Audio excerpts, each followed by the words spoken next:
Hello, good day, Prof. Mel Mandalaria and EDD201 class. I'm back for another learning episode. Once again, this is Alvin Mangiat, your presenter, targeting Otto Peters' theory of most industrialized form of education. As a pre-mission task, I would like to encourage you to review my previous lecture in Module 1 for the surveillance of the grounding concepts. As we embark on our mission, let's be guided by the following learning objectives. Aligned with the fifth learning objective in Module 4, that is, to discuss the pedagogical concept of industrialized teaching and learning, this lecture aims to first, explain the notable criticisms on Otto Peters' theory. Second, discuss the seven dimensions of the theory of the most industrialized education. Third and last, relate Peters' theory to Moore's and Holmberg's theories of transactional distance and empathy approach, respectively. As we gear up for the mission, let's infiltrate the undercover agents, the select notable critics of Peters' theory. First is Christoph Amann, who perceives Peters' theory negatively, believing that it has been outdated due to its reliance to structural and technical planning. He argues that this model was insignificant before the 1980s began. Next is Karl-Heinz Rebel, who critiques the theoretical components of structure and efficiency, limiting individual needs and learning styles. The third reaction comes from Manfred Hamann, who questions the originality of Peter's didactic/pedagogical framework. He also argues that Peters fails to justify the cost efficiency of industrialized education. And lastly, the integrationists, who value Peters' theory for efficiency and scalability, but criticize its potential to reduce student autonomy and creativity due to standardized approaches. They suppose that Peters overdrew the line of traditional and distance education in terms of communication. Despite the criticisms, Peters maintains the validity of his theory. He counters that his critics disregarded the full facets of his theory, such as historical, organizational, economic, cultural, sociological, anthropological, and pedagogical or educational. Let's extract the package, starting with the historical dimension. Distance education, the most industrialized form of education, has evolved from archaic, elitist practices to a depersonalized, technologically mediated system. This transformation contrasts sharply with traditional classroom education, advancing the learning opportunities. Next is organizational. Distance education becomes industrial production, by which teaching becomes a production or commodity for mass distribution. Third is economic. The industrialization of teaching and learning, driven by entrepreneurs and politicians seeking cost effective education, led to the commercialization of correspondence schools. Intensified by globalization and educational consumerism, it transformed education into a market driven service, prioritizing productivity and consumption over cultural and educational goals. Let's keep the extraction by unfolding the remaining dimensions. Let's proceed with the fourth dimension, the cultural.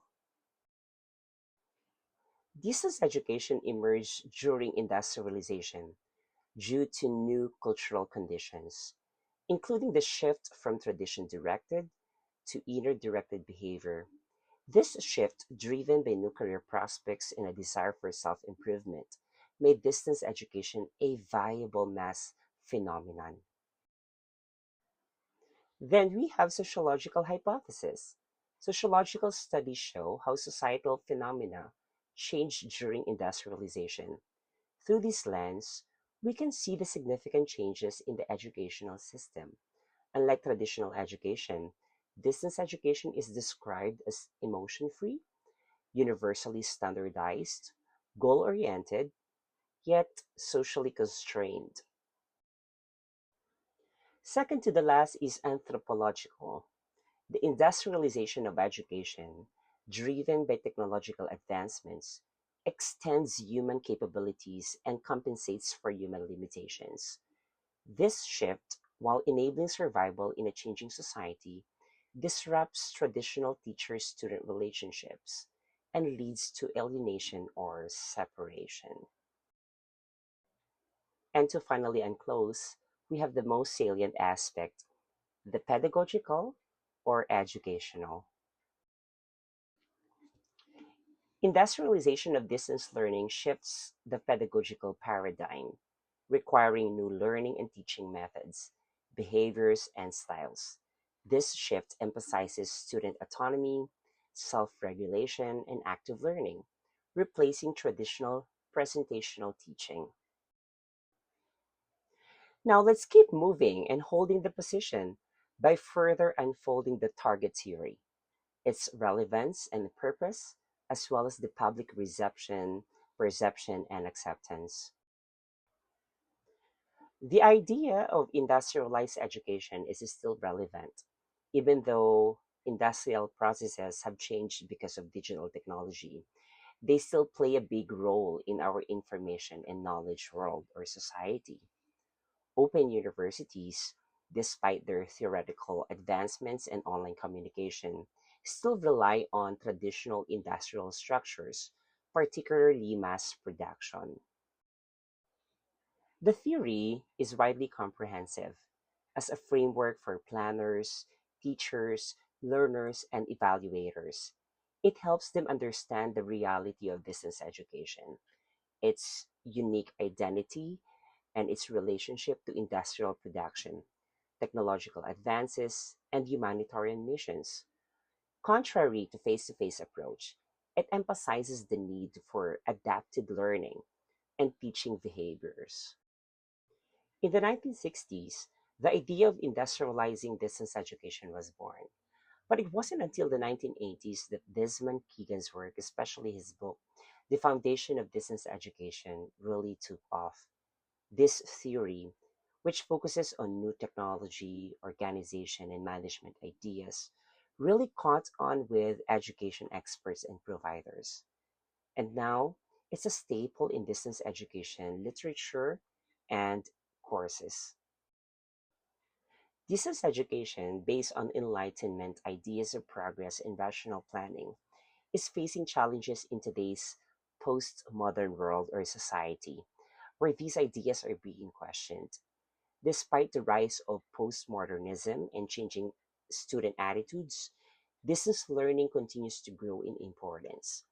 To make sense of these different perspectives, we need to be open minded and tolerant of the many different ways of thinking and learning that exist in our society. Now, it is widely accepted that distance education, just like industrialized production, has some similarities in their structures. An extensive study that compares different generations of distance education and industrialized production would provide us some solid scientific evidence to support this idea.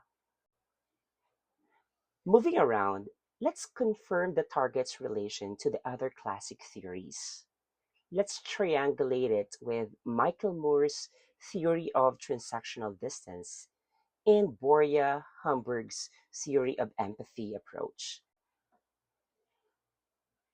Let's briefly tackle the very core of each theory. Moore's theory of transactional distance, emphasizing dialogue, structure, and autonomy, is a convincing contribution to distance education theory. Hamburg's theory of empathic teaching learning conversations, while highlighting the importance of personal relationships, is not unique to distance education.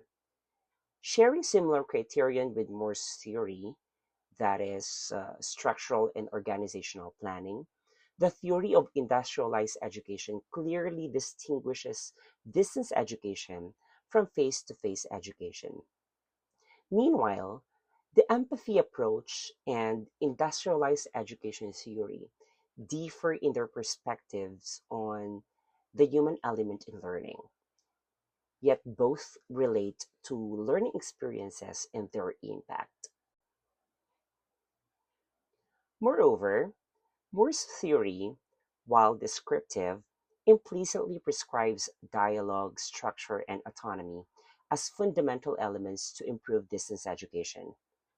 Holmberg's theory, explicitly prescriptive, advocates for strong teacher student rapport to enhance distance learning. The theory of industrialized education, while descriptive, just like Moore's, is implicitly prescriptive by highlighting societal and pedagogical changes. Lastly, the three theories of distance education differ in scope. Holmberg's theory focuses on teacher student rapport or relationship and intellectual engagement, while Moore's theory centers on manipulating distance through pedagogical approaches. The third theory, based on this industrialization, covers the organizational and pedagogical aspects of distance education. Those theories explain changes in behavior due to practice, contributing to understanding the pedagogical paradigm shift caused by technological overhaul. As interpreted by Evans and Jakubek, 2023, these classic theories bring us a realization. Social economic demands would cause the persistence of distance education, while technology would enable to renew its purpose and position in academic landscape. In a nutshell, Otto Peters' theory of industrialized education has influenced distance learning, but faces critics as technology evolves and student needs diversify. Thank you so much. That's target unlocked, mission accomplished.